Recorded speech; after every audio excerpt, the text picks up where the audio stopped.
Et bonjour, c'est Nicolas de Immobilier Compagnie, je suis super content de te retrouver dans cette émission. Dans cette émission, on va voir l'inutile profession des agents immobiliers. Ça tombe bien, maintenant je suis agent immobilier, alors je suis inutile.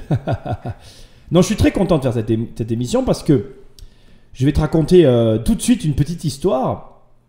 Je suis quand même le créateur de ImmoRequin, qui est une box qui permet aux gens de ne plus travailler avec les agences immobilières ou alors de travailler avec les agences immobilières. Lors de la sortie de la box, j'ai reçu un très joli recommandé d'un gros groupe national français qui m'a obligé à retirer la box de la vente. C'était en décembre 2016, si j'ai bonne mémoire. Et pendant 2 mois, j'ai dû tout retravailler le contenu de la box pour pouvoir remettre la box à la vente. Je remercie d'ailleurs cette personne qui m'a attaqué, qui était un vice-président, enfin, j'en sais rien, on s'en fout. Je le remercierai jamais assez, d'abord pour plusieurs choses. Premièrement, effectivement, dans la box, il y avait des vidéos qui clairement donnaient des démarches commerciales avec le nom des sociétés. Et je reconnais que j'aurais jamais dû faire ça. Je le reconnais. Je travaillais dans les milieux de l'immobilier. Je travaillais pour plusieurs grands groupes immobiliers et je n'aurais pas dû faire ça. J'étais dans mon élan de haine et de folie envers les agents immobiliers. Et je suis très heureux aujourd'hui de couvrir ce sujet avec toi.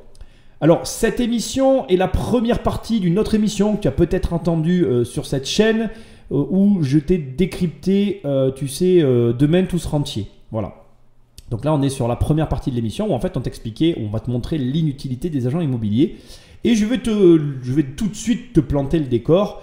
Je suis mitigé aujourd'hui, non pas parce que je suis agent immobilier, je n'ai pas de problème. Je reconnais qu'il y a des agents immobiliers qui sont totalement inutiles, mais je reconnais bien volontiers qu'il y a des agents immobiliers qui sont utiles. C'est toujours pareil, ça dépend le métier que tu exerces et ça dépend comment tu l'exerces. Le vrai problème pour moi tient plus dans le côté de la façon d'utiliser les agences. Et c'est d'ailleurs, je dois te le dire, tous ceux qui m'ont pris ImmoRequin travaillent avec des agences immobilières, la grande majorité, parce qu'ils se rendent compte en fait qu'un agent immobilier peut être très utile.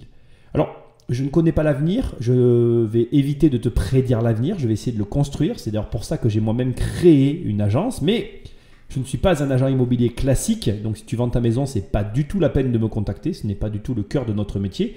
Nous, aujourd'hui, nous proposons un service de gestion locative et de transaction sur tout ce qui est investissement de manière très spécifique, très précis. Et là encore, il y a beaucoup de subtilités, donc je te laisse chercher, je ne suis pas inquiet, tu vas trouver les éléments par rapport à ça sur mon site un petit peu partout. Bref, revenons à l'émission. Donc, sujet très intéressant. Je vais éviter de couper cette émission parce que je vais vraiment te la décrypter et en même temps te l'agrémenter de mes connaissances et de mon retour d'expérience pour que, à ton tour, tu te fasses une idée sur le monde de l'immobilier. Et tu vas voir, j'ai été très surpris. Pour le coup, cette partie-là du reportage, elle n'est pas trop mal parce que, je trouve qu'ils montrent des choses, je pense, sans trop savoir ce qu'ils montrent eux-mêmes, les journalistes, je veux dire. Ils ont bien traité le sujet. Voilà. Là, je suis assez content. En tout cas, ils m'ont donné matière à t'apprendre des choses et je pense que tu vas aimer ce que tu vas entendre. Près de Lille, il y a des propriétaires heureux dans cette maison. On a encore un petit peu de temps. Bah, carrément. Encore 1 heure devant nous. Sandrine, coiffeuse, et Grégory, commercial, sont très fiers de leur bien acheté il y a 10 ans. 4 pièces, 150 mètres carrés et une déco qu'ils ont totalement refaite à leur goût, du sol au plafond. Aujourd'hui pourtant, avec leurs 2 enfants, ils se sentent un peu à l'étroit. Alors ils ont décidé de vendre. Voilà la chambre du petit dernier.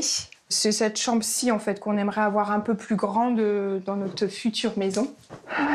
On va être à l'heure, hein? Oui. Et s'ils ont l'air contents, c'est que les choses se présentent bien. Ils ont décidé de vendre leur maison actuelle entre particuliers, sans passer par une agence, et ont obtenu une offre de 200 000 €. J'interviens donc à ce stade. Dans une seconde, on va basculer sur la suite où tu vas les voir arriver chez le notaire et signer.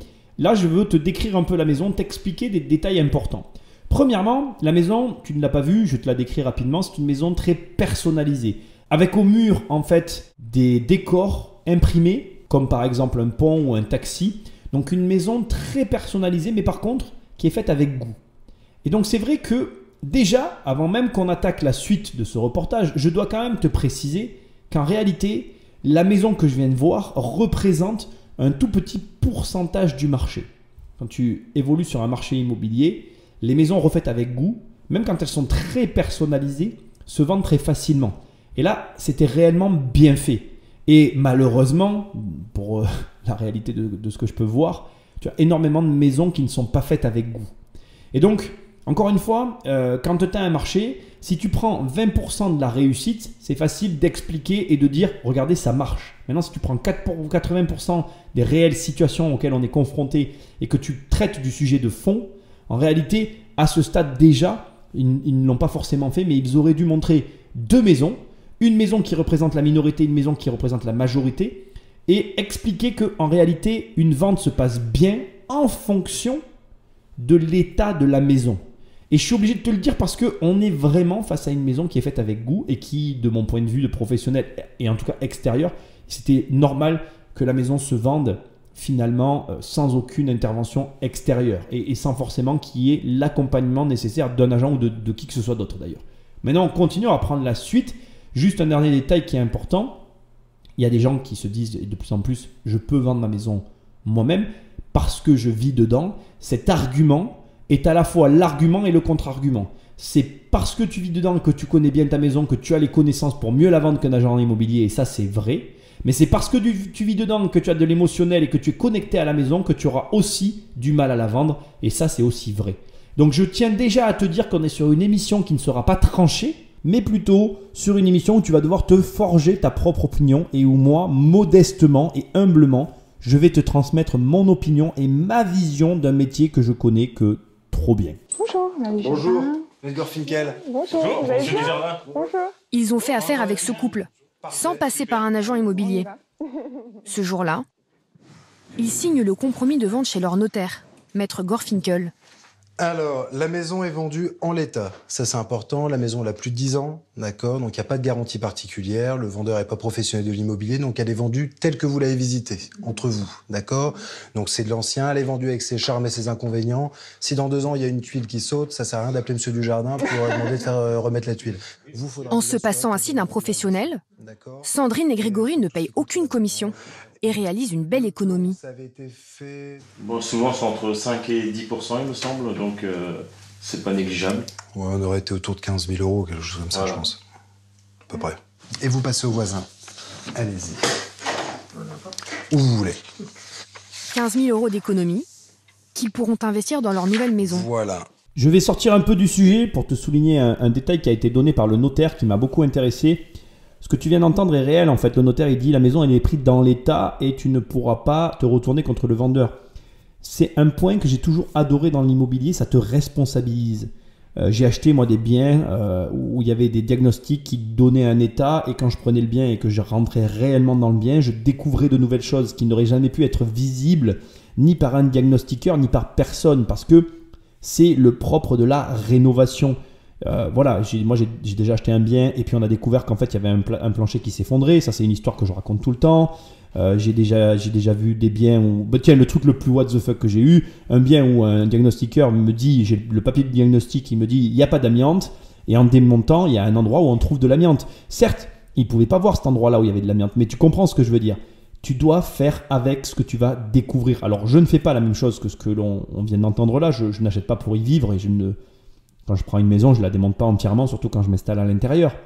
Mais c'est intéressant d'entendre que, en fonction de comment tu vis l'immobilier, tu n'auras pas les mêmes conséquences par rapport au bien que tu achètes. Bref, ce que j'essaye de te dire, c'est que déjà, en voulant faire des affaires, exit le côté satisfait ou remboursé. Donc tu sais pourquoi je ne le fais pas sur mes programmes, c'est pour t'apprendre un petit peu à prendre ce risque-là, à l'endosser. Il faut arrêter à un moment donné de toujours, vouloir se retourner contre les uns et les autres. Tu es responsable. Tu es responsable. Et on va reparler de ça à la fin parce que l'immobilier, malheureusement, c'est le droit des contrats. Et si tu lis pas correctement les contrats ou si tu ne fais pas attention, tu es responsable. Et là, le notaire te le rappelle. Une fois que c'est signé, c'est fini en fait. Donc, petit conseil et petit disclaimer avant qu'on reprenne l'émission. Rappelle-toi bien qu'en immobilier, quoi que tu fasses, tu es responsable. Si tu es un particulier qui vend une maison, tu es responsable de la situation et en l'état, etc. Bon. La voix off, à un moment donné, elle dit « Ils ont économisé 15 000 euros ». Alors, en s'adressant aux vendeurs.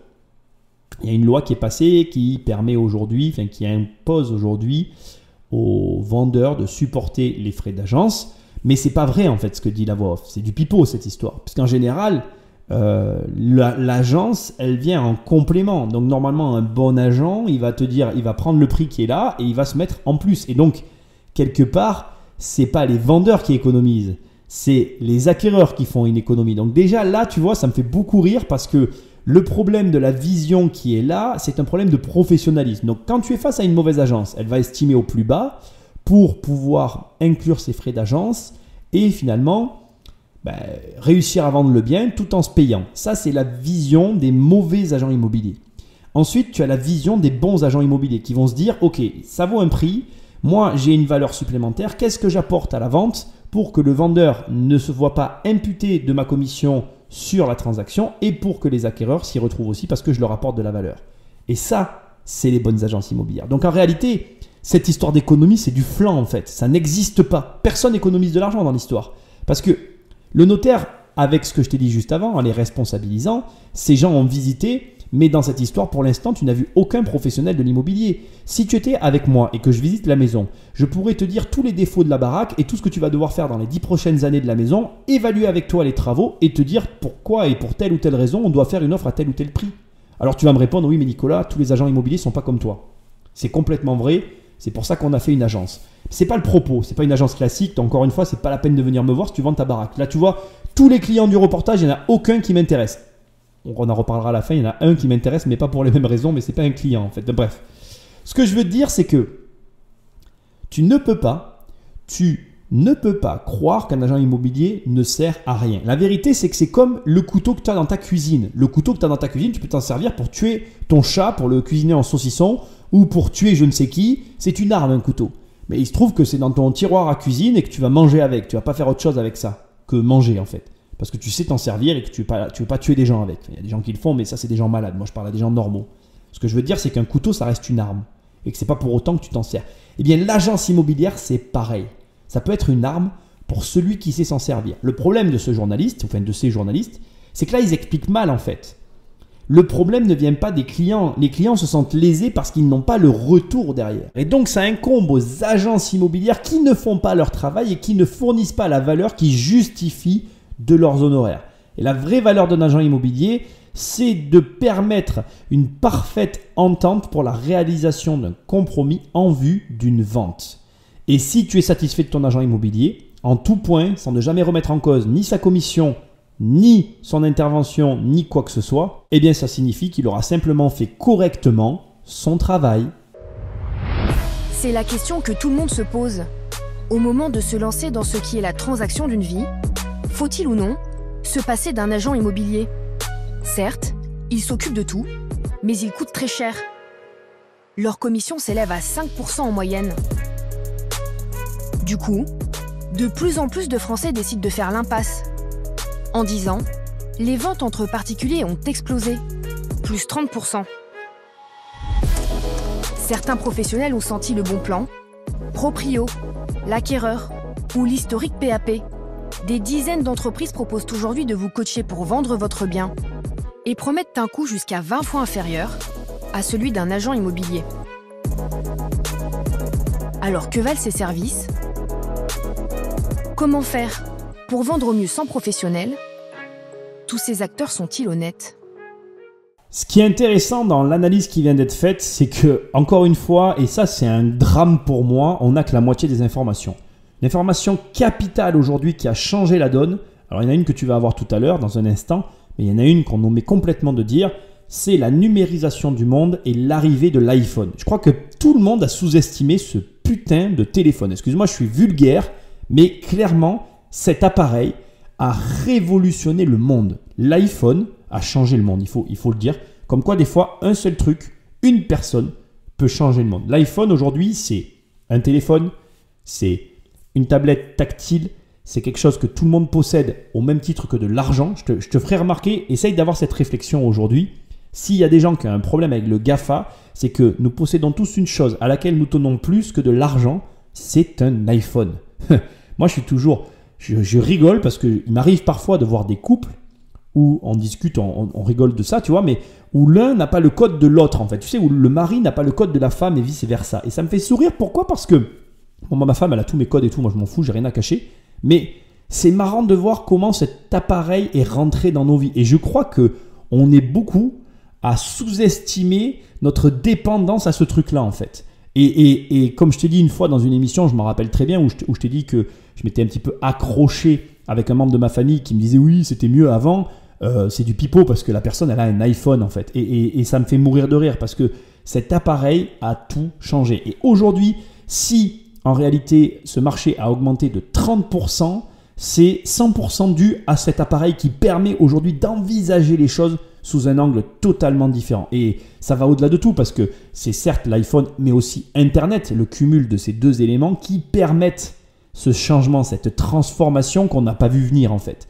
Et ce qui est important pour moi à ce stade de te dire avant qu'on regarde la suite et qu'on parle de ce deuxième facteur déterminant dans le changement de tout ça, qui sera le Bon Coin, en fait, je vais te le dire, je vais un peu te teaser la suite, mais le Bon Coin a aussi révolutionné l'immobilier, il faut le savoir, en tout cas en France.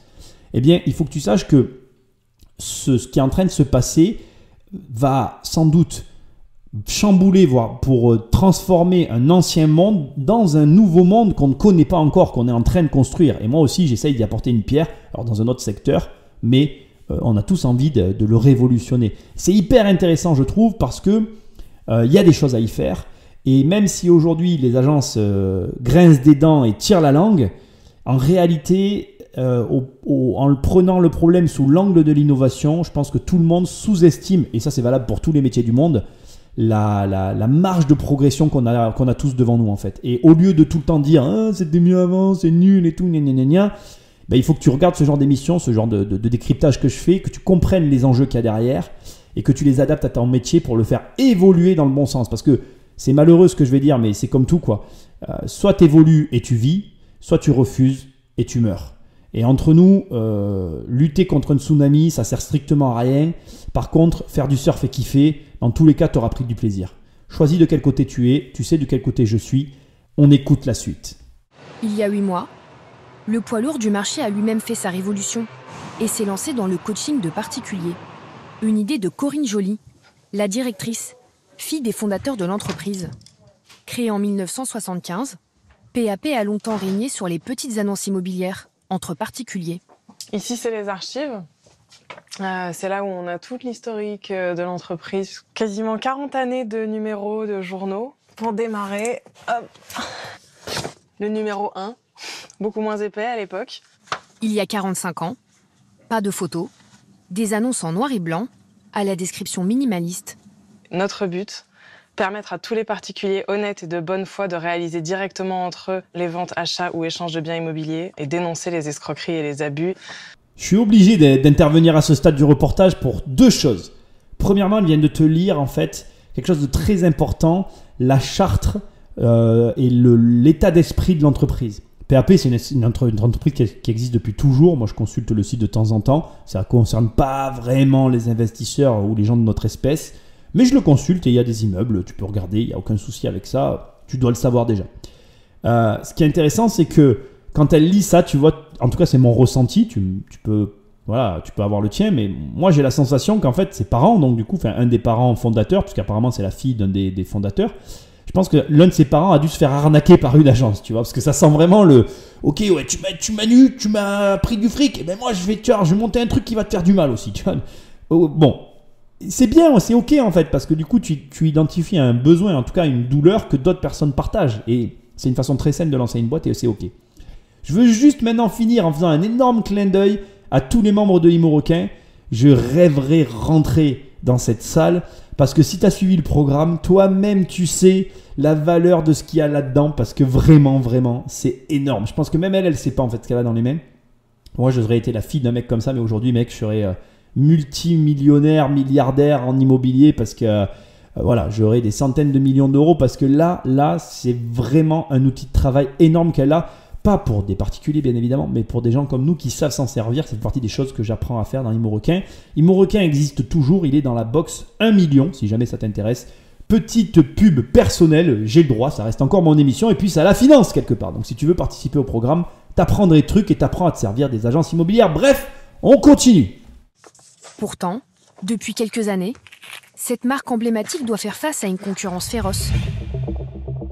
D'un côté, les sites d'annonces gratuites et surtout Le Bon Coin, devenu avec ses 1,4 million d'annonces, le premier acteur de l'immobilier en France. De l'autre, leurs éternels rivaux, les agents immobiliers et leurs commissions. Le montant des commissions d'agence, il est quand même gigantesque. Si vous prenez le nombre de ventes par an fois la commission moyenne, ça fait quand même 6,8 milliards d'euros. Bon, il est temps d'attaquer la partie de l'émission qui va pas faire plaisir aux agences si elles m'écoutent. Ou si tu m'écoutes et que tu es agent immobilier, je te présente mes excuses à l'avance. Ce que je vais dire n'est pas bien. Mais avant que j'attaque le mauvais, commençons par le bon. Quand tu entends 6,4 milliards d'euros sur un marché de la commission immobilière, tu sais que le marché se porte quand même bien. Aujourd'hui, tu peux te dire que certes, ce marché est à diviser par le nombre d'agences et il y en a énormément, on va pas se mentir. Surtout que moi, le grand malheur dans tout ça, c'est qu'elles font toutes la même chose. Donc c'est ça que je trouve très triste. D'ailleurs, pour la petite histoire, quand je passais mon diplôme et que j'étais en cours, parce qu'à un moment donné, j'étais en cours, ce que je répétais inlassablement à mes collègues de classe qui me prenaient un peu pour un hurluberlu parce qu'ils me disaient « mais je vois pas ce que tu peux faire autrement. Je suis en train de prouver que c'est possible. Je suis très content de notre projet. » Bref, ce que je veux te dire maintenant, c'est ce qui ne va pas faire plaisir. Il y a eu une révolution qui est arrivée sur le marché de l'immobilier qui s'appelle Le Bon Coin. Ça a été une révolution qui a été une révolution mauvaise pour la profession, une révolution sauvage, une révolution violente. Pourquoi ? Eh bien, pour une seule et unique raison qui est très triste à reconnaître, mais qui consiste dans le simple fait qu'aujourd'hui, être agent immobilier, ça consiste à écumer le bon coin, à la recherche d'une annonce de particulier, à appeler le particulier en question, à le convaincre de signer un mandat avec l'agence qui téléphone, donc avec toi, si tu es la personne qui appelle, et à lui demander au passage de retirer l'annonce du Bon Coin pour mener la vente en son nom et lieu et place. Enfin, tu m'as compris, à sa place, quoi. Et ça, en termes de proposition de valeur, on va pas dire que c'est ce qu'il y a de plus ouf sur le marché, quoi. Je vais même aller plus loin que ça. Le jour où j'ai lancé ma chaîne YouTube et où j'ai lancé tout ça, c'est que à cause de ça, en fait. C'est exactement la réflexion que je me suis faite. Et je raconte l'histoire en séminaire, je la raconte tout le temps.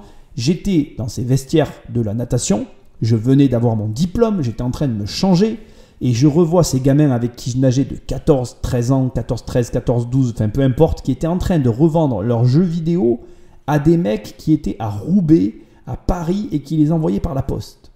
Et j'étais halluciné, pourquoi ? Parce qu'ils utilisaient de Bon Coin et surtout, c'est pas ça le pire, c'est que je me disais putain, moi à leur époque, j'achetais et je vendais que sur ma région, quoi. Moi j'étais régional à l'époque, j'étais pas capable d'être interrégional. À l'époque, moi, quand j'avais un jeu vidéo ou que j'avais même des objets, j'allais sur les marchés, mais je vendais à des gens de ma ville, en fait. Je n'allais pas comme eux, dès le départ, à leur niveau à eux, en termes de commerce. J'ai pris conscience qu'ils avaient accès à la France entière.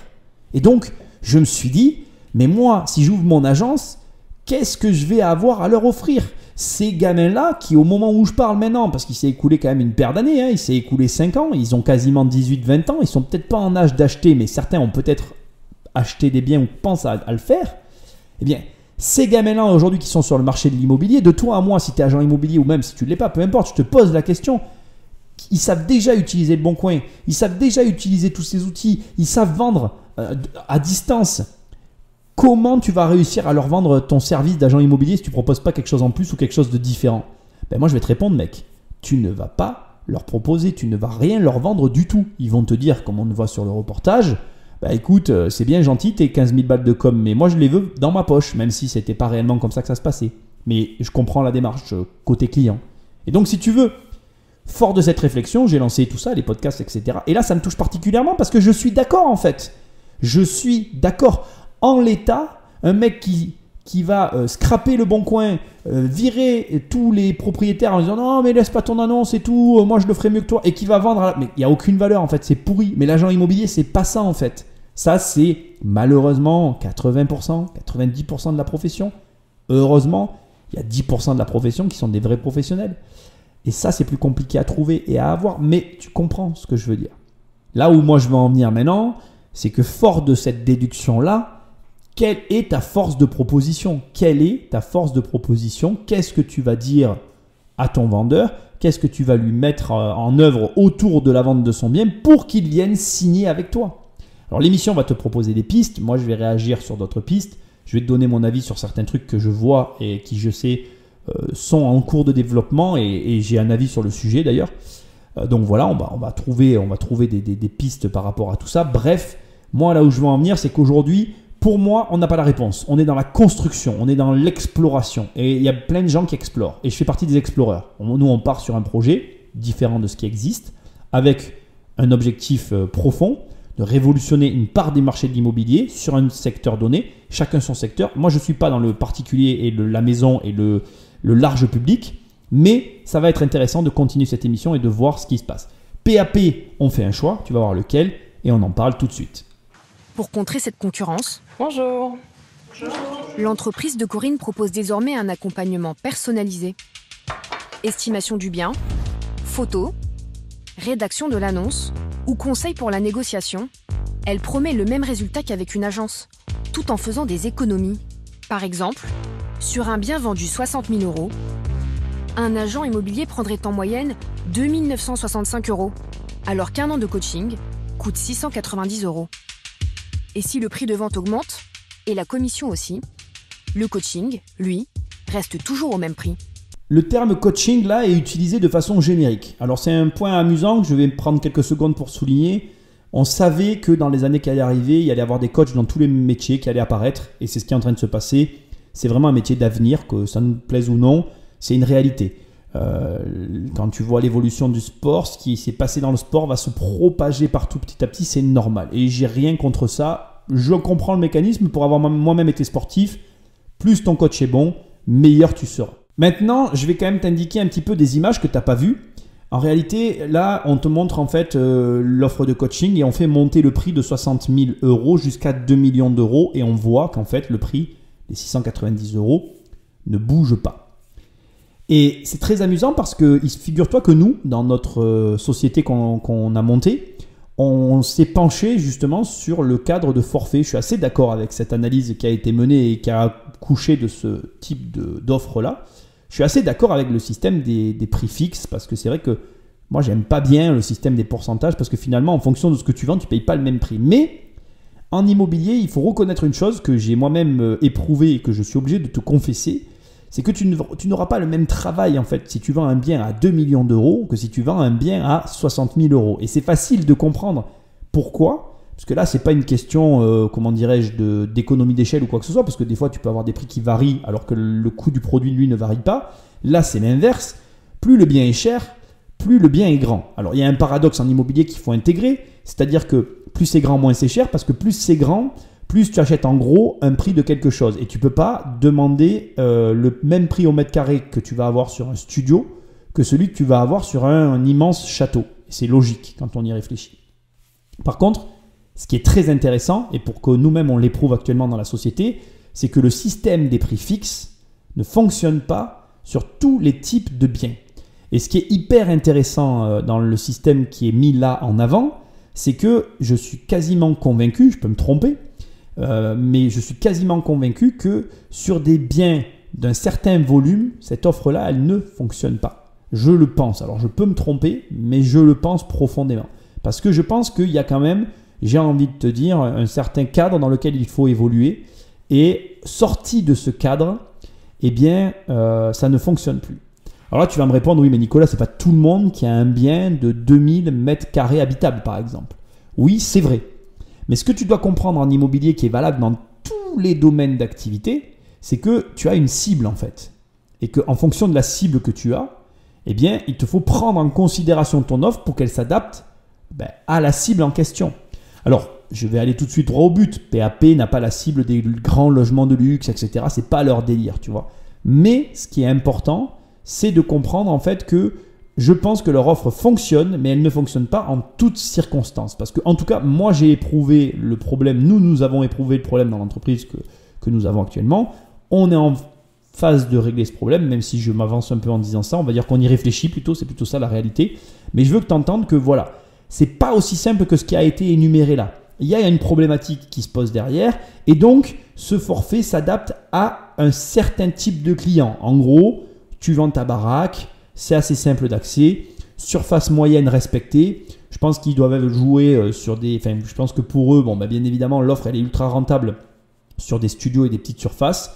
Et plus le bien grandit, moins c'est rentable pour le site, en fait. C'est logique, en réalité. Et c'est marrant parce que c'est l'inverse du fonctionnement de l'immobilier, ce qu'ils ont fait. Et c'est là que tu comprends qu'il doit exister quelque chose auquel il faut réfléchir pour arriver à trouver un point de croisement entre ce que tu fais payer à tes clients et ce que l'entreprise peut facturer, parce que ça a un coût, tout ça. Et à un moment donné, vendre, c'est un savoir-faire et il faut pas non plus croire qu'il n'y a rien à faire pour vendre son bien immobilier. Il y a du travail et c'est intéressant de voir les offres qui sont proposées.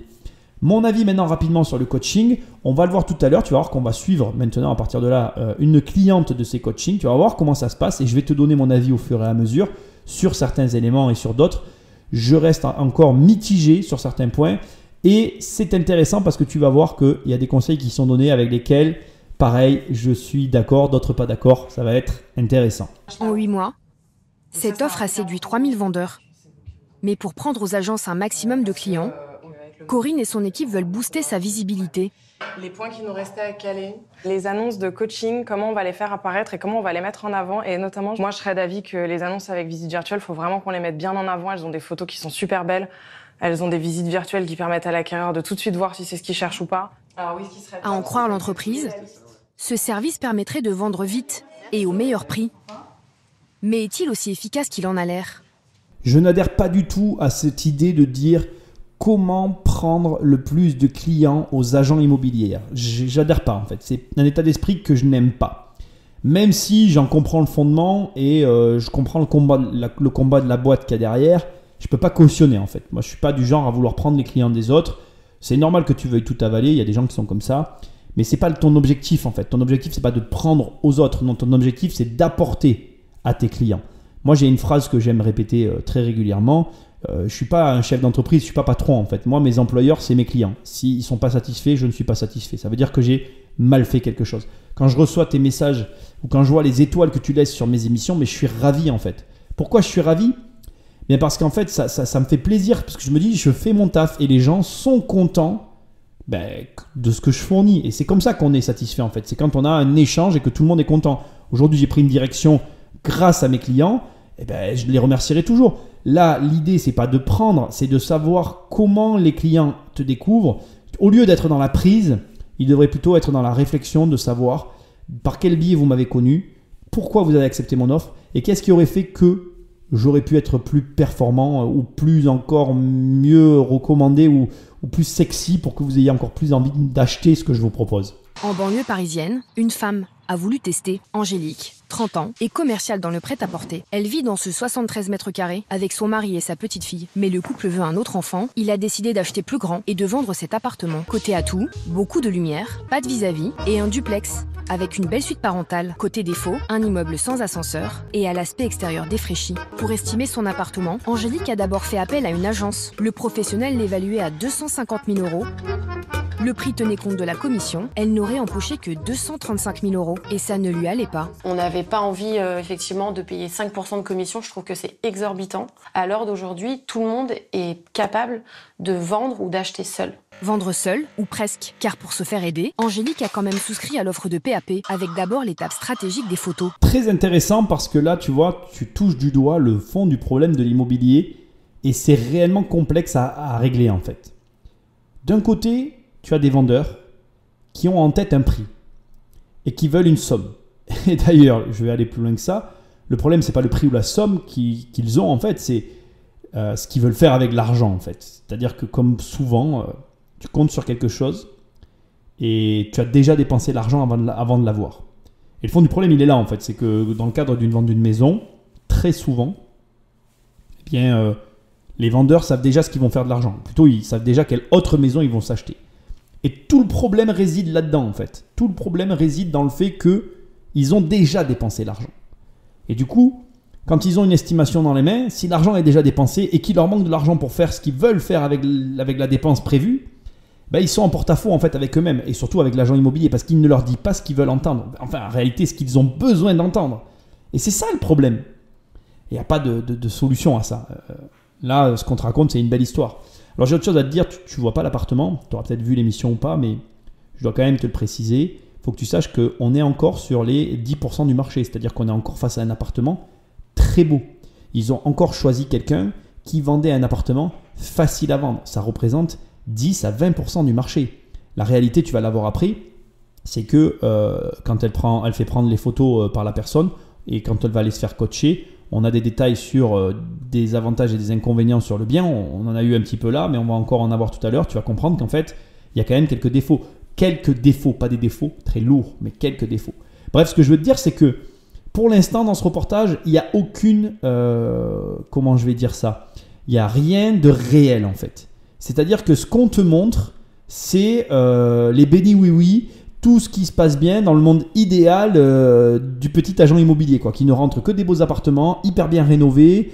Voilà, quoi, tu vois, le truc que tout le monde rêve. Alors, ça doit peut-être exister dans certaines villes, pas dans la mienne, en tout cas, ça c'est sûr. Et quand je visite, même pour acheter dans ma région, dans des bons quartiers, je suis toujours assez choqué de ce que je peux voir. Au demeurant, ça m'a beaucoup fait rire parce que la demoiselle Angélique dit « Oui, tout le monde peut vendre aujourd'hui, tout le monde peut vendre ». Mais enfin, elle prend quand même le coaching, tu vois. Elle peut vendre, mais quand même, elle va lâcher ses 700 balles pour avoir 2-3 conseils. Donc ça veut dire que c'est pas vrai en fait ce qu'elle te dit. Elle est dans le paradoxe. Elle te dit tout le monde peut le faire, mais je me fais accompagner parce que j'ai quand même besoin d'avoir du recul sur la situation. Parce que à un moment donné, avec le prix, je ne sais pas. Et c'est très intéressant parce que ça marche dans les deux sens. Elle n'est pas d'accord avec l'argent qu'elle va encaisser là parce qu'elle estime son bien valant comme beaucoup plus, ou en tout cas en attendant beaucoup plus de la somme d'argent. Et là, il se trouve que tu vas le découvrir tout à l'heure, mais elle aura une bonne surprise à ce niveau-là. Mais des fois, malheureusement, il se passe l'inverse en fait. Tu crois que ça vaut beaucoup plus alors que ça vaut beaucoup moins. Et ça aussi, complexe à intégrer, complexe à comprendre. C'est intéressant parce que là, tu touches du doigt aussi une notion perturbante pour moi, la notion de promiscuité avec l'objet, la chose. Tu vis dans ta maison.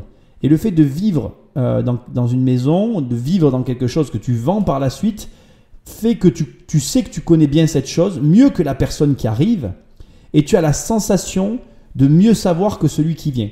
C'est un peu, si je devais te faire un parallèle qui va t'intéresser, c'est un peu quand tu as des problèmes dans ta vie en fait. Je ne sais pas si ça te le fait déjà, mais tu es toujours très bon pour régler le problème des autres, mais finalement quand il s'agit de régler tes propres problèmes, tu es tout de suite vraiment moins bon en réalité. Et si tu comprends ce mécanisme que je suis en train de t'exposer, tu comprends ce qui se passe dans l'immobilier. En fait, c'est pas que tu es très bon pour régler le problème des autres, c'est que ta vision extérieure de la chose te fait prendre un recul nécessaire pour atteindre l'objectif que l'autre n'est plus capable de voir parce qu'il a la tête dans le guidon en fait. C'est pareil avec ton appart. C'est parce que tu es dedans que tu n'es pas assez bon pour savoir ce qu'il vaut réellement. Et c'est parce que tu en sors ou parce que tu es extérieur à l'appartement que tu auras une meilleure visibilité. Et si tu es extérieur à l'appartement et qu'en plus tu vois d'autres appartements et que tu as une idée globale de ce qui se passe sur le marché, tu es encore meilleur pour l'évaluer. Tout en sachant que bien évidemment, évaluer un bien immobilier, ça veut tout dire, c'est-à-dire que c'est une évaluation. C'est un avis. Et cet avis, il peut être validé, excuse-moi, ça se fait répéter, mais c'est ça, ou contre-validé par le marché. Il ne faut pas oublier que dans l'immobilier, il y a un marché et que c'est le marché qui fait la loi. Ce n'est pas la valeur que va estimer l'agent, ce n'est pas la valeur que va estimer le vendeur, non, c'est le marché qui décide.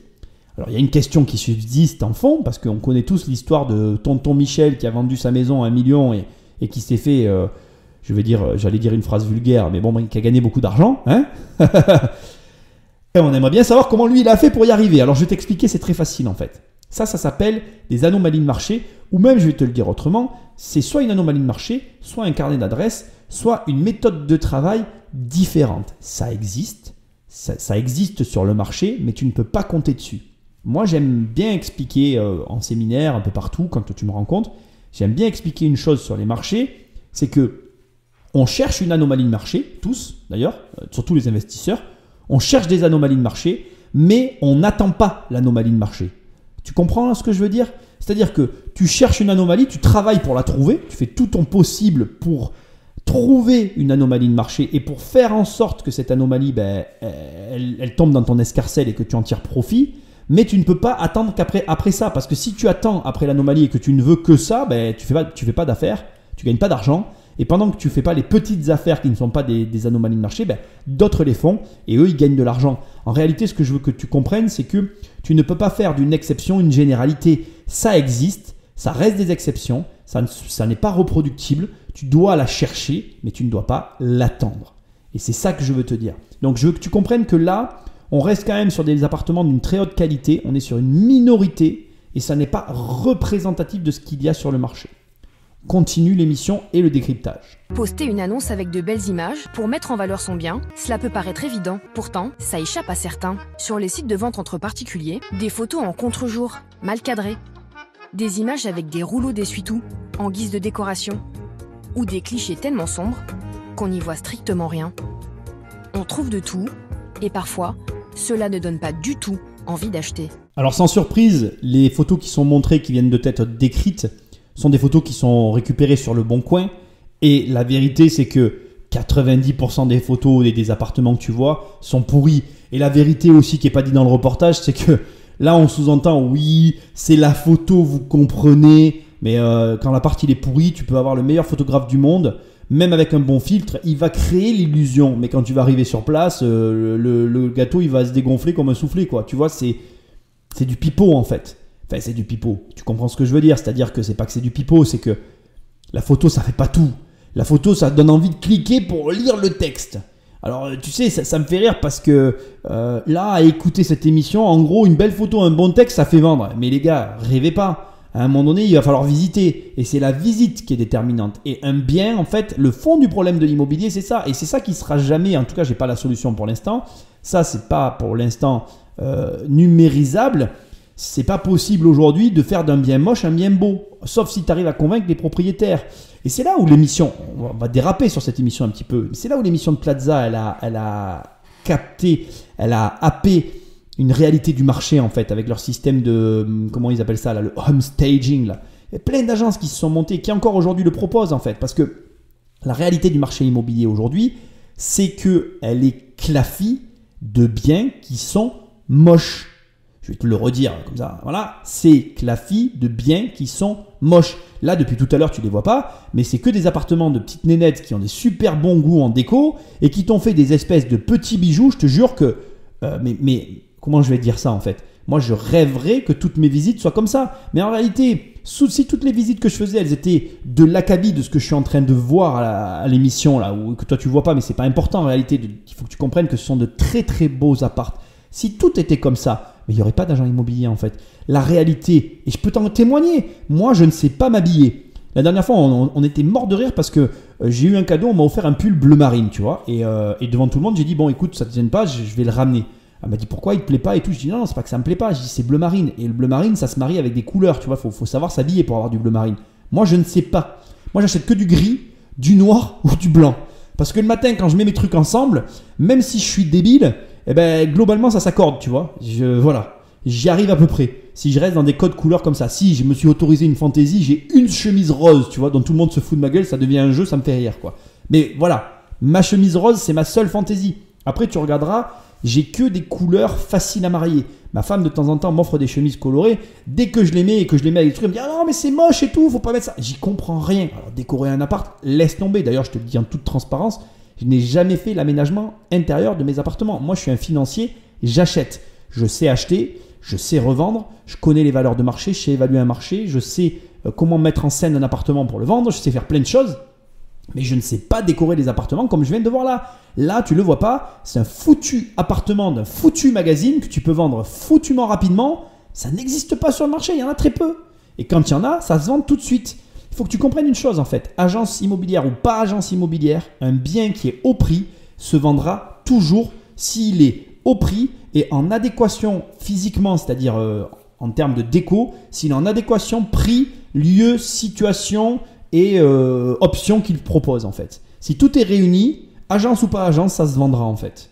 Donc l'enjeu, il est pas bon en fait là dans tout ça. On te vend de la sauce. Bon, c'est du journalisme à 2 balles. On a l'habitude maintenant dans ces émissions. Hein. Désolé pour les journalistes. Si t'es journaliste et que tu m'écoutes, je te donnerai des cours quoi. Ou alors fais des meilleures émissions. Mais là, c'est digne de ce qu'on appelle sur YouTube du putaclic. Bon allez, on continue. Pour éviter cet écueil, Angélique peut compter sur Arnaud Porcheron, payé par le site de petites annonces. Le photographe va multiplier les prises de vue dans chaque pièce. En tout, une quarantaine de points de scan différents. Comme la plupart des particuliers n'en ont pas la moindre idée, ils sont aussi accompagnés sur ce point crucial. Bon, ma coupe, elle a peut-être ni queue ni tête. Je t'explique rapidement. En fait, donc tu as un photographe, la Porcheron, je sais pas quoi. Il rentre avec son appareil photo 3D. Il va te prendre tout l'appartement et tu peux faire une visite 3D avec 40 points de machin, de prise, etc. Blablabla. Alors, c'est marrant parce que moi, j'ai un appareil de prise d'appartement 3D. J'avais fait même une vidéo. Bref, voilà, je peux peut-être la retrouver sur la chaîne. Ça n'a pas d'importance. D'ailleurs, j'en ai pas parlé tout à l'heure, mais même pour les photos qu'ils ont montrées sur Le Bon Coin, j'ai aussi fait une vidéo sur les photos du Bon Coin et des appartements qu'on y trouve tellement ça me fait mourir de rire. Écoute, je pense que la vérité, je vais te la donner, c'est que les photos 3D, c'est une question de croyance. Il y en a qui y croient, il y en a qui y croient pas. Moi, j'y crois pas. Voilà, je vais être très clair avec toi. Déjà qu'en visitant, tu rates énormément de choses. Et puis, il y a des choses que tu ne pourras jamais voir. Donc, tu le sais, ça fait partie du jeu. Mais ta visite, elle est là pour absorber le maximum de choses et éviter de rater le maximum de choses. Donc en gros, ce que j'essaie de te dire, c'est qu'en visitant, tu vas essayer de minimiser les risques en essayant d'être bien précis et en essayant de voir le maximum de choses pour assurer en fait finalement ta vente et ton projet financier, ton projet immobilier. Alors là, la visite 3D, pour moi, c'est comment je vais te dire, j'ai honte de ce que je vais dire, alors je m'excuse d'avance, mais c'est comme un mariage, quoi. C'est comme si on te disait... Tu vas rencontrer ta femme que le jour de ton mariage. Tu vois, d'ailleurs, il y a une émission là-dessus. Je viens de réaliser ce que je dis. Bon, bref. Pour moi, le mariage, en fait, je trouve ça génial. J'ai aucun problème avec le mariage. Mais c'est quand même un peu... Sur un certain aspect, j'ai un peu peur de ce que je vais dire. Donc, je m'excuse d'avance pour ceux qui vont hurler. Mais c'est quand même basé un petit peu sur un mariage. Parce que tout le monde se met en mode trop beau. En fait, tu ne seras jamais plus comme ça dans ta vie. En mode méga beau, dans des conditions méga belles et tout. Et c'est célébrer quelque chose. Je le comprends sur le fond, mais... Je veux dire, voilà, tu immortalises un moment durant lequel ta vie ne sera jamais plus comme ça. Donc, ta femme, le jour de ton mariage, elle est vraiment à un point où elle n'arrivera peut-être jamais plus. Alors, on est d'accord, là j'occulte complètement l'aspect amour et tout, j'en ai conscience, attention, je parle vraiment que de l'aspect physique en fait. Et donc là c'est la même chose en fait, cette histoire de... On a la sensation qu'avec ces visites 3D, t'as limite plus besoin de visiter, mais les mecs ils magnifient l'appartement. Donc ils peuvent dissimuler des choses, et donc du coup si tu ne les vois pas, ben comment on fait quoi, tu vois? Et donc pour moi la visite elle est obligatoire.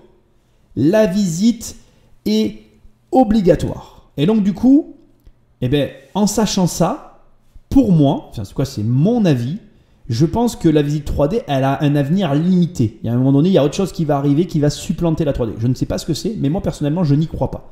Parce que pour faire ce métier quand même depuis 15 ans, je peux t'assurer que la visite, elle est cruciale. Et il y a souvent 2-3 visites pour valider le truc. C'est rare que ça se fasse en une visite. C'est normal en fait, ça fait partie du jeu. Donc je vois pas comment ça pourrait disparaître ou comment des visites en 3D pourraient remplacer. Après, je dis pas que c'est pas pratique, je dis pas que c'est pas une amorce. Mais pour moi, c'est pas ce en quoi je crois. Voilà, c'est mon avis, on va voir la suite. Angélique, qui avait fait estimer son bien par une agence, espère le vendre autour de 250 000 €. Vous allez voir qu'elle va réussir à en tirer beaucoup plus. Bonjour, François, c'est ça? Exactement. Enchanté. Bienvenue chez TAP. François et ses collègues ont estimé l'appartement après avoir regardé la visite virtuelle. Ils se basent aussi sur les prix de vente du secteur, fournis par les notaires.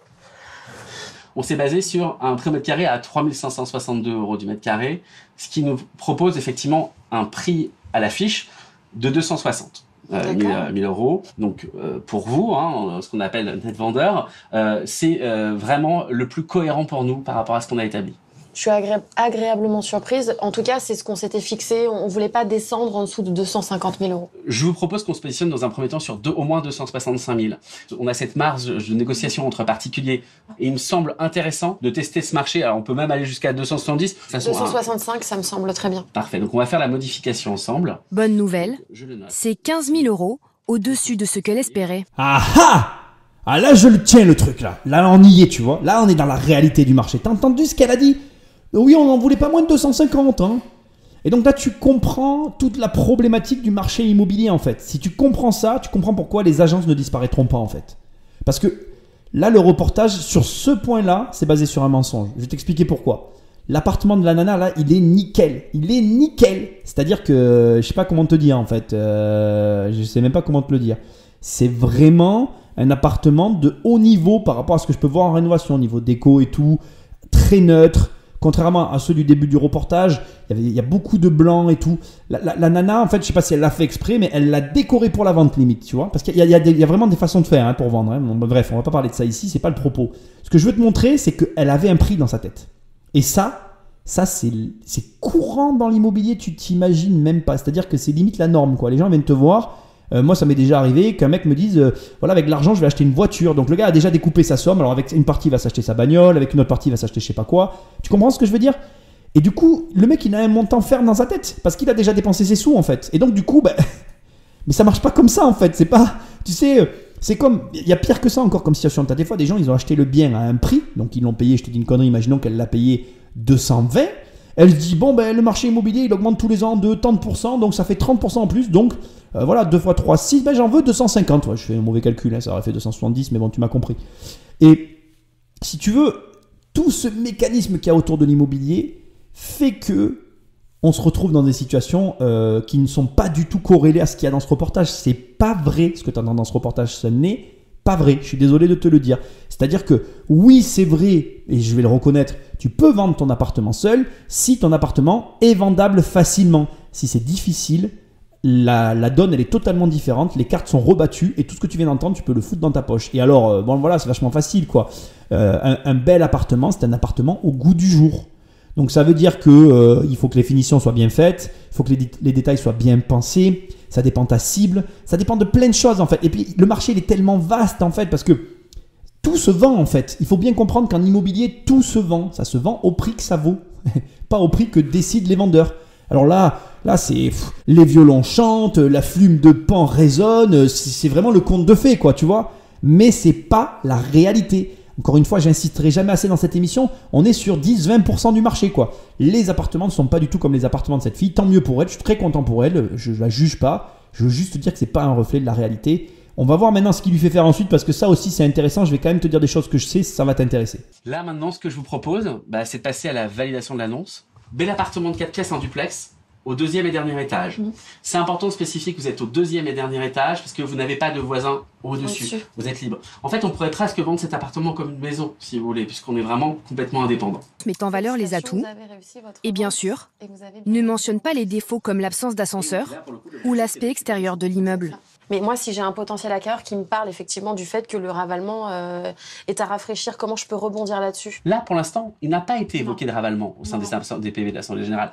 Donc c'est un sujet, aujourd'hui, c'est pas à l'ordre du jour, tout simplement. Aujourd'hui, il n'y a pas de ravalement. Ça n'aurait pas lieu d'être de faire baisser le prix par rapport à un éventuel rafraîchissement ou un éventuel ravalement dans quelques années? Pas du tout. Mais dans leur offre, il y a quand même un défaut.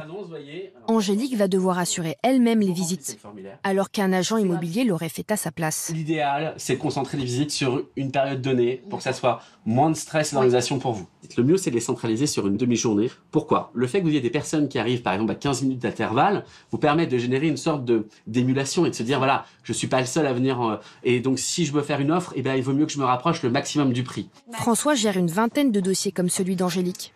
Si elle a des questions, elle peut l'appeler quand elle veut, pendant 1 an. Je vous remercie beaucoup pour votre visite. Merci à vous, merci pour votre accueil. Avec plaisir. À bientôt. Au revoir. Plusieurs points intéressants que je veux que tu notes et qui sont importants. La manière d'écrire une annonce. Alors ça, il faut que tu saches que les agents immobiliers, quand ils passent le diplôme pour avoir les cartes, ont des cours là-dessus. Et je dois te dire une chose avérée, pour moi-même avoir fait énormément d'expérience en 15 ans, tu imagines, entre toutes les locations, les ventes qu'on a pu faire, j'ai pas mal testé de choses. Ça change beaucoup de choses. Il y a vraiment des façons de présenter ton bien à l'écrit.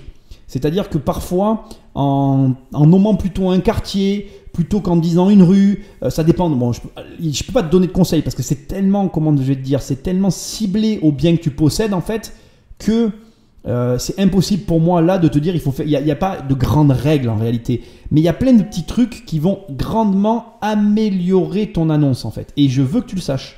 Je veux que tu saches que là où il a raison, c'est que dans la rédaction de l'annonce, il y a des choses à faire pour valoriser son bien en fait. C'est très important.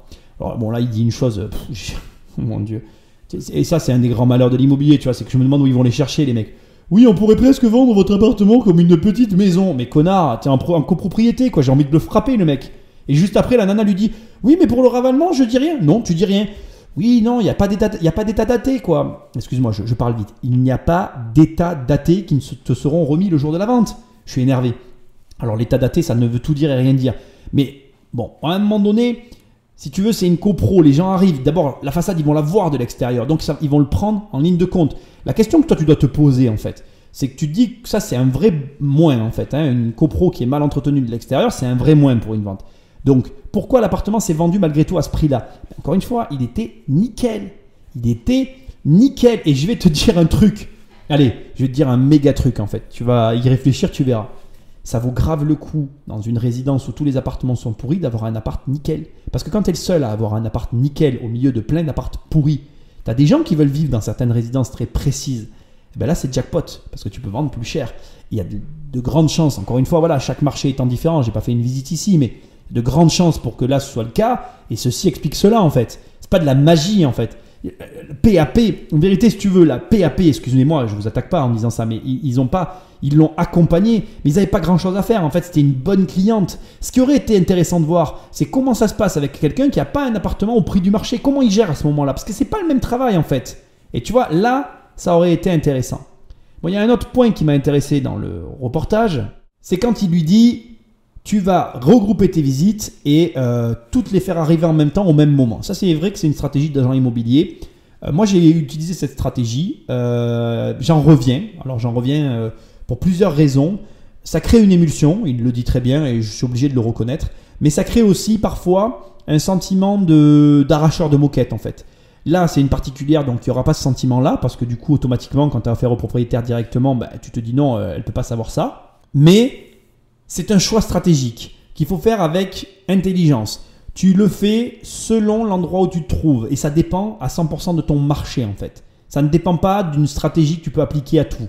Et c'est ça la magie de l'immobilier, d'ailleurs. C'est pour ça que, en réalité, il y a des stratégies qui marchent pour tout. Par exemple, dans les financements. Le financement, globalement, il y a des stratégies qui existent. Tu les utilises à chaque fois et ça marche à chaque fois.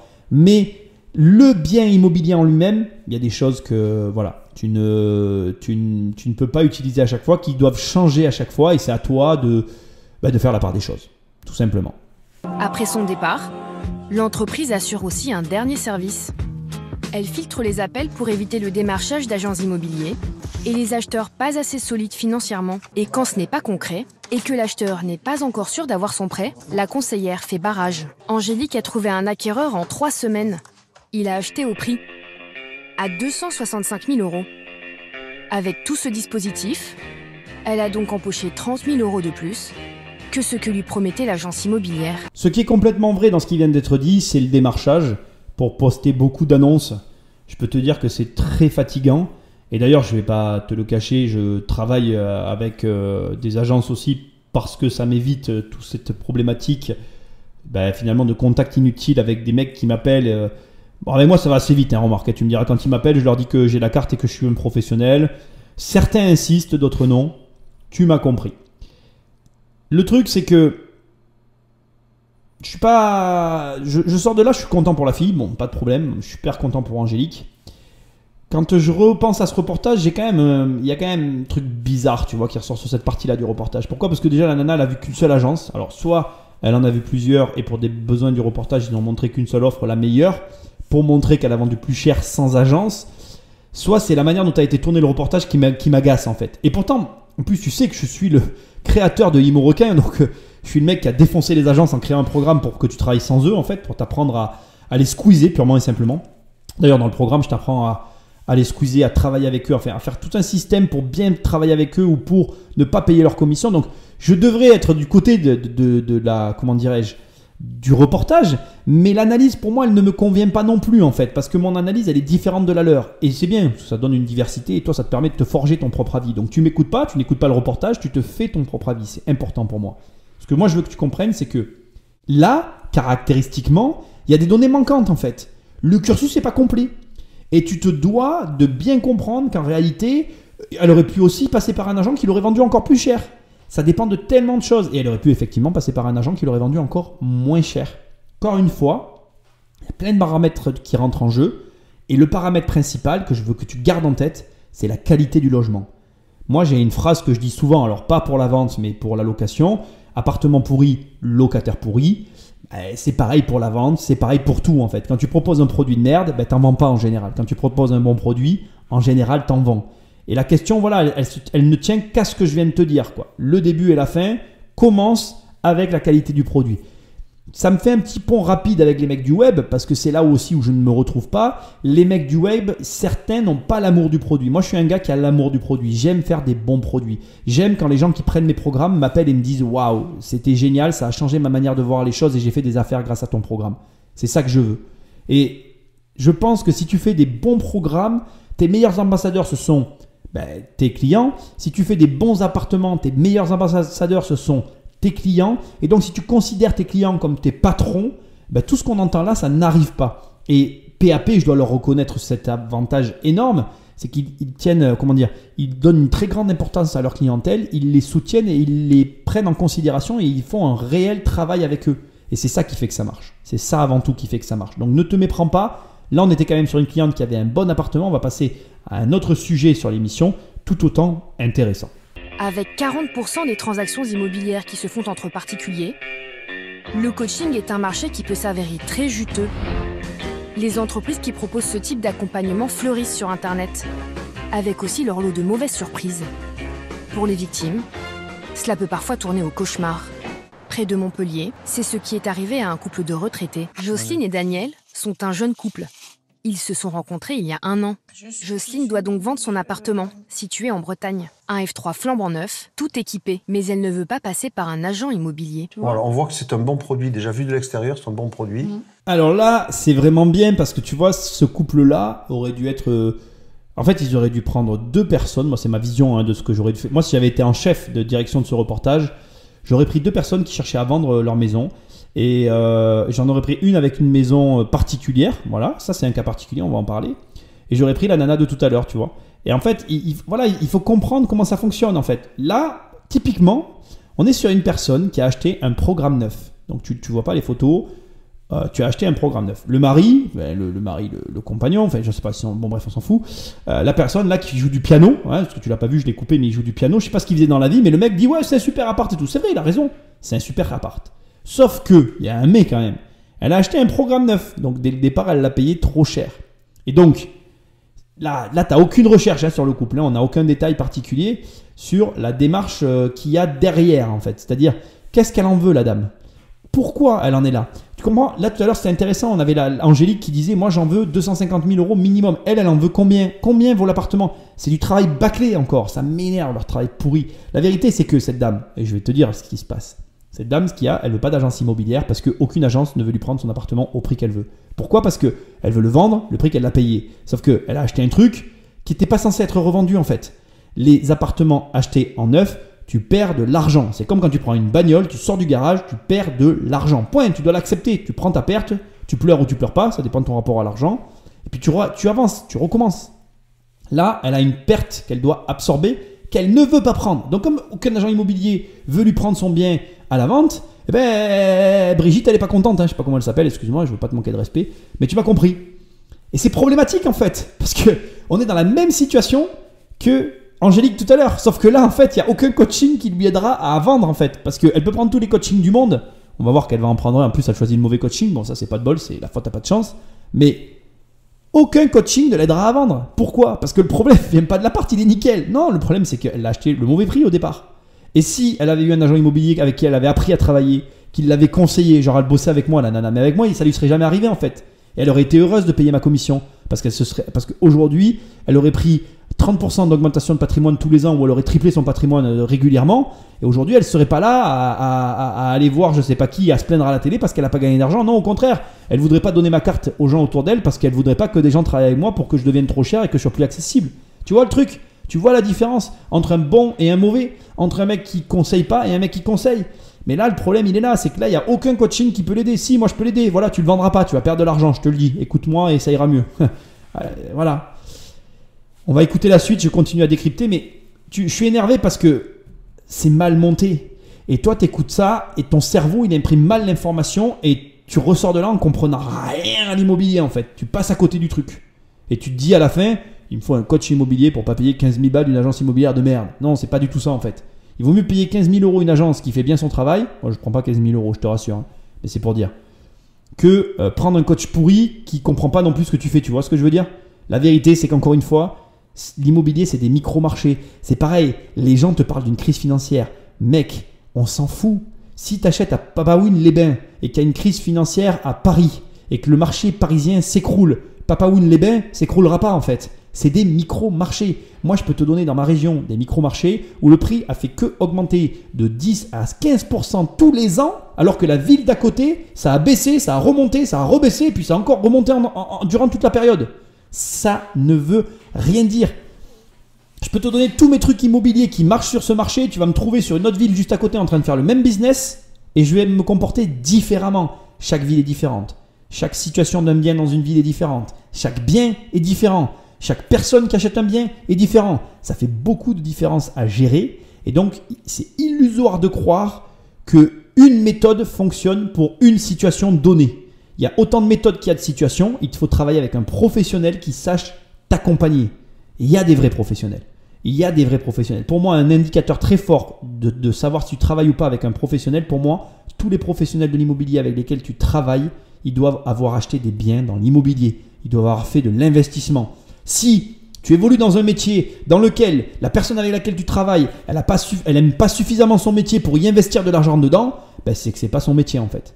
Tu vois le truc? C'est comme, j'adore cet exemple, si je venais te vendre un Mac de la marque Macintosh avec un PC et que je te dise, voilà, regarde, achète ce Mac, il coûte 3 fois le prix du PC que j'utilise, mais il est super, hein. Tu me rigolerais au nez. Ou alors t'es bête après. Et du coup, je m'adresse à la mauvaise personne et puis tu peux partir de mon émission. Mais tu comprends ce que je veux dire? Tu attends à minima que la personne qui vient de te proposer un service soit cliente de ce service.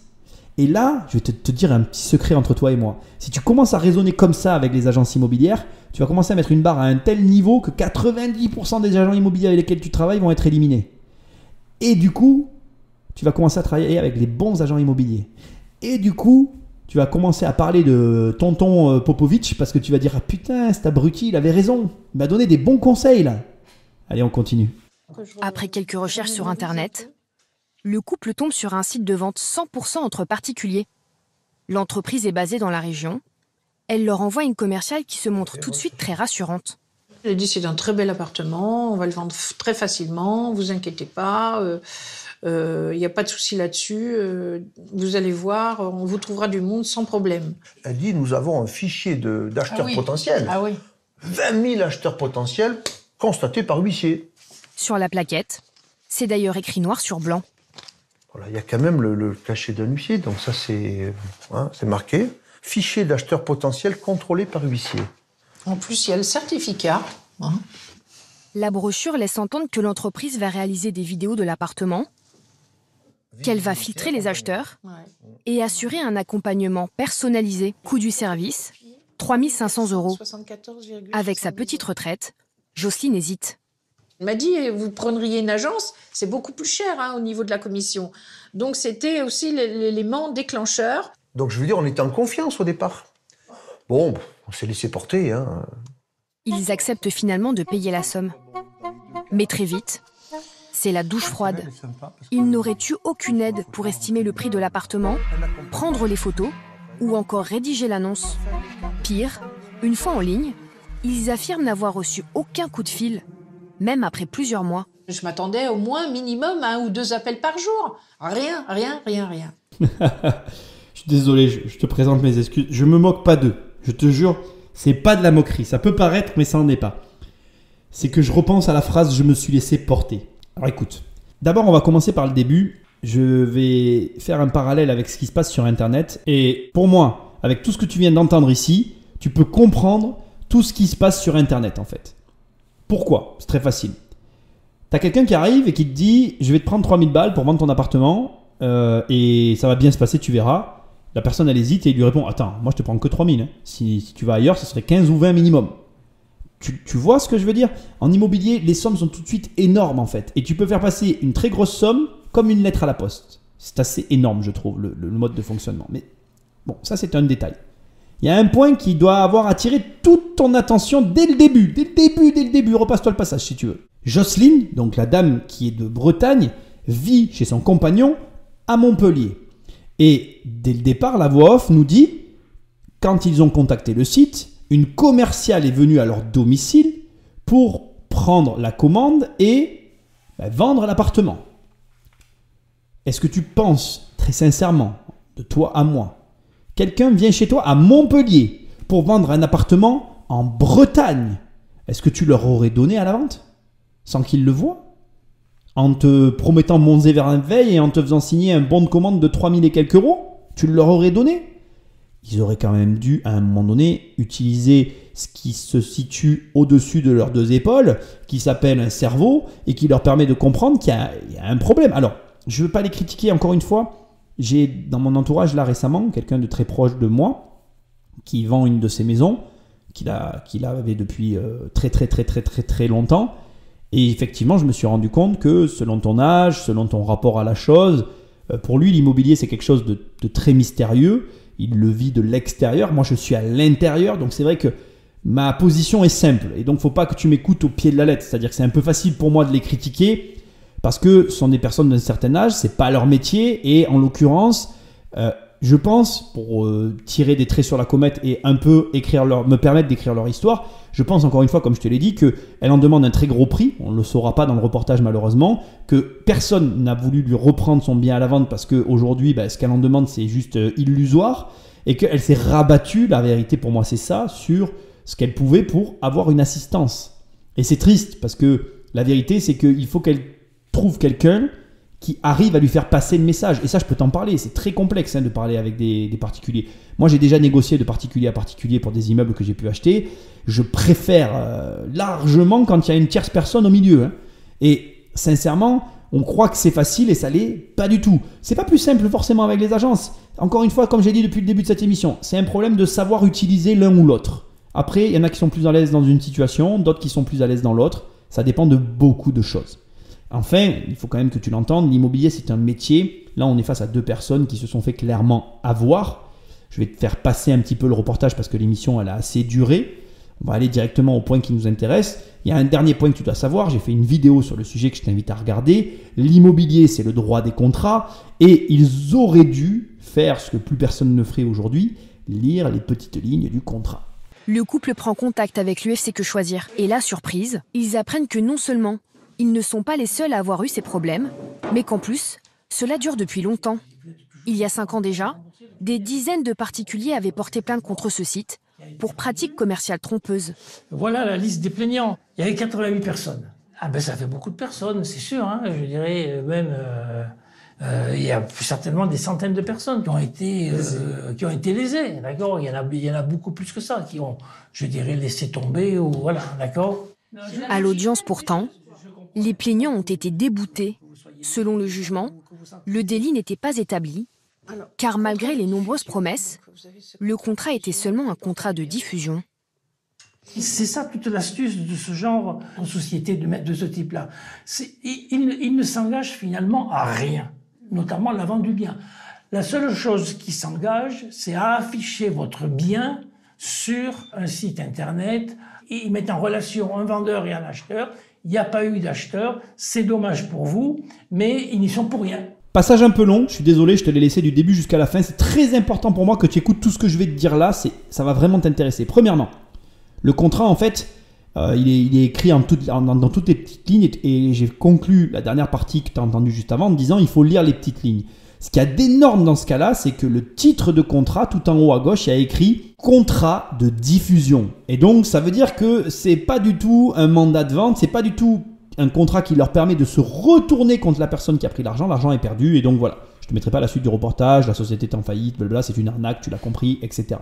Bon, la première chose que je veux te dire, donc c'est ça. Alors là, c'est quand même énorme, je te dis de lire les petites lignes parce qu'il faut que tu les lises, mais il faut bien lire tes contrats. L'immobilier, c'est le droit des contrats. Tout est écrit. Donc, tu signes. Quand c'est signé, c'est mort en fait. C'est mort. Il faut savoir quoi mettre dans les contrats. Ça fait partie des choses que j'apprends dans mes programmes, tu vois. Quoi mettre dans les contrats. Quoi demander comme contrat. Comment faire. Enfin, bref, il y a beaucoup de choses à savoir, tu l'as compris. On ne va pas parler de ça ici. Bon. Tu lis déjà tes contrats, tu fais 80% du taf. Les subtilités, si tu as besoin, tu sais où me trouver, tu pourras aller plus loin avec moi si tu as envie. On s'en fout, c'est pas important. Deuxième point, tout autant important, je vais te toucher un mot de UFC Que Choisir. UFC Que Choisir, je les connais très bien, donc je vais modérer mes propos. Je ne pourrais pas tout dire ici dans l'émission, c'est comme ça. J'ai un de mes anciens profs qui y travaille. J'ai beaucoup de respect pour UFC Que Choisir. Je trouve que c'est, comment je vais dire ça, une organisation, c'est pas le terme, une association nécessaire à la vie, puisqu'ils vont protéger les plus démunis, les plus faibles.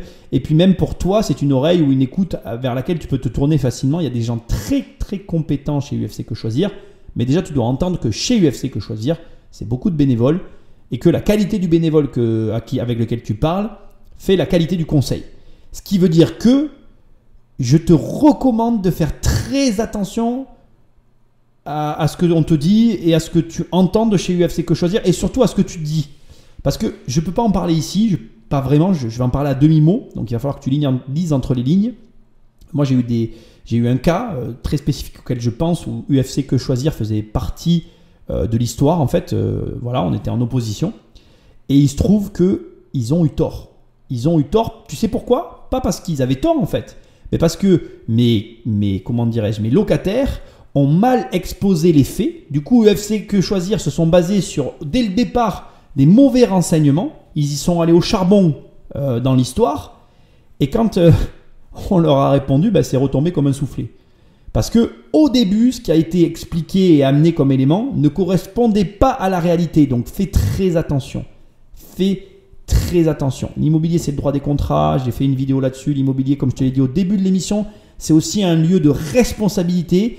Tu es la plupart du temps responsable. Dès que tu signes, tu es responsable. Si ça se retourne contre toi, il y a 90% de chances que tu sois seul face à ta situation et que tu vas devoir assumer ton erreur. Donc si tu n'es pas un homme ou une femme, enfin quelqu'un qui est prêt à assumer, qui est prêt à se battre, fais pas d'immobilier. C'est pas pour toi. C'est un peu dur, mais c'est la réalité de ce métier. Moi c'est bon, je suis habitué. Ça m'a donné une certaine aisance, un certain aplomb et aussi une certaine audace que j'avais déjà au début mais qui s'est exacerbée grâce à ça. Mais c'est pas fait pour tout le monde. Je me rends compte qu'il y a des gens qui veulent pas être responsables en fait. Ils ne veulent d'aucune responsabilité. Si tu fais partie de ces gens-là, comme je te l'ai dit au début de l'émission, il y a de grandes chances pour que l'immobilier ne soit pas pour toi. Voilà. On va finir avec la dernière partie de l'émission, parce que je ne vais pas t'en mettre plus sur cette partie-là. Dernier point et on conclut. Au-delà des services de coaching qui réservent parfois des pièges, l'autre risque, c'est que la transaction ne se réalise pas à cause d'un problème de financement. Mais il existe aujourd'hui une nouvelle formule pour vendre à coup sûr et rapidement. Dans le 12e arrondissement de Paris, Jean-Philippe Godard et Eddy Benlarbi vont acheter ce matin un appartement. En quelques minutes. Bonjour monsieur. Yannick, bienvenue. Jean-Philippe de Omloop. Yannick, le propriétaire de ce 34 mètres carrés, déménage bientôt à l'étranger. Il a fait appel à ses acquéreurs d'un nouveau genre. Cette société s'appelle Omloop. Aurélien Goutfard, 34 ans, en est le fondateur. Anciennement dans la finance, il a monté cette start-up il y a 4 ans. Elle compte déjà plus de 100 biens immobiliers, payés cash, grâce à des levées de fonds. Pour réaliser de belles plus-values, Aurélien achète en moyenne 7% moins cher que les prix du marché. C'est vraiment notre service, c'est à la fois la simplicité qu'on peut apporter, et donc ça c'est la rémunération de 2,2% fixe qu'on prend, et après c'est tout le transfert de risque du propriétaire vers Omloop, qui est facturé entre 4 et 8 ou 9% en fonction de la localisation du bien. La société espère être présente dans les 10 plus grandes villes de France d'ici la fin de l'année. On le voit, le marché de l'immobilier entre particuliers fourmille d'idées originales et de projets innovants. De quoi vous simplifier la vie, vous faire gagner de l'argent, et parfois même les deux en même temps. Je voulais finir avec cette dernière startup, je trouve qu'elle est fabuleuse. L'idée est discutable, mais elle est très bonne. Il y en a d'autres encore à avoir, plein, beaucoup plus que ce que tu peux imaginer. Ce qui est hyper intéressant, c'est que c'est un marché en pleine ébullition, en plein changement. Tu peux être un acteur du changement ou bien tout simplement une des personnes qui se plaint de ce changement. Ce qu'il y a de sûr, c'est que durant cette émission, je t'ai dit une chose qui m'a fait sourire, à laquelle je repense encore aujourd'hui. Je t'ai dit que l'iPhone a contribué à changer complètement notre rapport au monde, et je suis convaincu de ce que je viens de te dire. Mais pour l'immobilier, il y a un autre élément déclencheur du changement qui, je pense, a été largement sous-estimé par tous les acteurs du marché. Et pour moi, Le Bon Coin est ce déclencheur. Et oui, le site Le Bon Coin a révolutionné l'immobilier sans que personne ne s'en aperçoive. Aujourd'hui, Il y a tout qui est sur le bon coin à un moment donné ou à un autre. On va pas se mentir. Il n'y a pas besoin de sortir de Saint-Cyr pour comprendre ça. Aujourd'hui, une masse énorme de mandats qui rentrent dans les agences, mais en réalité rentrent par le bon coin. Et aujourd'hui, le bon coin a cannibalisé complètement tous les autres sites au point de les éclipser quasiment complètement. Les autres sites continuent à fonctionner, mais c'est de loin le site numéro 1 pour les annonces immobilières. Et c'est compliqué pour moi de te dire ce que je vais te dire, mais la vérité, c'est que il va falloir prendre une décision à une échelle peut-être nationale. Et pour une fois dans cette émission, je vais dire une chose que je ne suis jamais prêt à dire. Je pense que il va falloir que ce soit une décision qui soit prise à une échelle commune, dans le sens où je ne sous-entends pas que c'est le gouvernement qui doit la prendre, parce que moi je suis assez contre le fait que le gouvernement s'immisce dans tous les strates de notre économie. Mais je pense que comme aux États-Unis, tu as un fichier central et tu es obligé de passer par une agence immobilière. Je pense pour une fois qu'il va falloir décider si oui, le marché de l'immobilier est complètement libre et on n'est pas obligé de passer par une agence, ou non, le marché de l'immobilier est complètement fermé comme aux États-Unis et tu es obligé de passer par une agence. Je pense qu'à un moment donné, il faudra prendre une décision là-dessus, statuer sur ce point-là. Moi, ce que j'aime pas dans ce genre de décision, c'est que c'est souvent au détriment des clients qu'elles sont prises et qu'après ça crée des sociétés comme Uber qui vont à l'encontre des lois. Moi aujourd'hui, dans la société que je suis en train de porter avec mon associé et les personnes qui sont dans cette entreprise, j'hésiterai pas à aller contre certaines lois. Pourquoi ? Parce que j'estime qu'elles vont à l'encontre des clients et pour moi, c'est ça le pire en fait. Moi, ce que j'aimerais, ce que je rêve, ce sont des sociétés qui servent leurs clients et pas des sociétés qui saucissonnent leurs clients pour pouvoir mieux les manger. Et c'est ça, moi, qui me rend triste, en fait. Au final, je finis cette émission avec un petit peu de tristesse, mais je finis avec ces sentiments où, au final, c'est le client qui n'a pas ce qu'il veut, en fait. Et il y a une espèce de frustration parce que moi, je suis dégoûté d'avoir vu autant de clients mécontents que s'ils avaient été mes clients, j'en aurais fait des clients contents de me payer et contents de se dire qu'un agent immobilier, c'est bien. Et donc, on se rend compte qu'en fait, c'est l'humain qui est au centre de tout ça. Et si on ne remet pas l'humain au centre, surtout dans un métier où il y a énormément d'humains, l'immobilier c'est avant tout de l'humain, et c'est pour ça que je lutte un peu contre la rentabilité dans l'immobilier, parce que oui c'est rentable l'immobilier, oui on gagne de l'argent, je suis un financier et un investisseur, je ne vais pas dire l'inverse, mais ça reste de l'humain, et ça reste un service que tu rends, et si tu ne rends pas le service, ça ne peut pas marcher. Et tant que ce discours-là ne sera pas dans la bouche des gens qui évoluent dans ce domaine, on ne s'en sortira pas. J'ai pas la réponse, j'ai pas la solution. Je suis moi aussi client d'agence immobilière, je suis moi aussi client et acteur du marché, donc à plein de niveaux dans ce métier. Et je dois te dire une chose, on a besoin d'innovation, on a besoin de nouvelles choses. Je pense qu'on va prendre le virage, comment je ne sais pas, mais ça peut que marcher si on s'y met tous ensemble. Et je crois qu'il faudra à un moment donné ou à un autre que tout le monde se mette autour d'une table pour parler réellement de ce qui est bien ou pas bien, ou comment encadrer ce métier. Parce que le métier pour moi demanderait à être un peu plus encadré, parce qu'il l'a été, mais c'est bizarre comment ça a été fait, voilà. Donc je ne vais pas faire durer plus longtemps cette émission. J'ai un goût amer dans la bouche parce qu'encore une fois, je trouve que le travail des journalistes n'est pas complet et il mériterait que ça soit fait plus en profondeur. Ça pourrait être beaucoup plus intéressant. Tu me diras, je tiens là le sujet d'une vidéo que je vais peut-être mener parce que ça pourrait être intéressant. Je ne sais pas ce que tu en penses, mais de prendre 2 personnes et de les accompagner dans la vente, dans un bien facile à vendre et dans un bien difficile pour que toi tu puisses voir ce qui fait la différence. C'est une idée. Vais-je la mettre en place ? La suite dans un prochain épisode. Salut!